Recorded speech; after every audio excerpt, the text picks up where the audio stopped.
Miruna, zi mai departe, spune mai departe. Uite, ai aici pe masă, ai toate sentimentele mele. Ce faci tu cu sentimentele mele, Miruna? Și sentimentele mele și inima și tot. Băi, mă face să roșesc.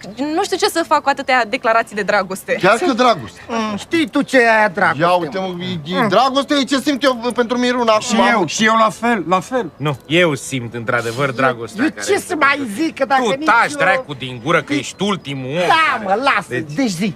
Eu, Ce să zic eu? A? E o hotărâre grea. da. Dar făcut și până la cald. urmă, Deci, Ma. am luat. Nu e la tine, e la ea. E...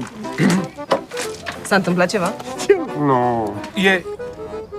Ai venit cu ei din Franța la cine mă pară la... Motănei.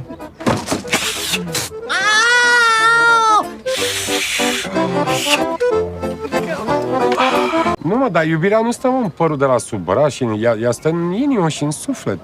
Să mor tu că ai zis așa ceva. Ai grijă, Nicule. Da. Băi, eu mă predau, gata. Ai câștigat, eu predau armele, nu mai particip la războiul ăsta. Nici eu, gata. Eu rămân pe baricade. Tot despre mine vorbiți? Da. Nicule, Da? eu mâine plec înapoi în Franța. Nu vrei să mergem la tine acasă să facem sex nebun? Ia. Stai, mă, Mirunelu, măi, stai, mă, ia-mă, mă, mai ușor așa Nu și mai pe e mine, mă. timp. Nu mai e timp, ți-am zis că plec. Dar tu vrei? Da. Hai, da, hai. Hai, bă, dacă tot mergi... Ha? Nu, mă. Stai jos tu, pictore, lasă-mă.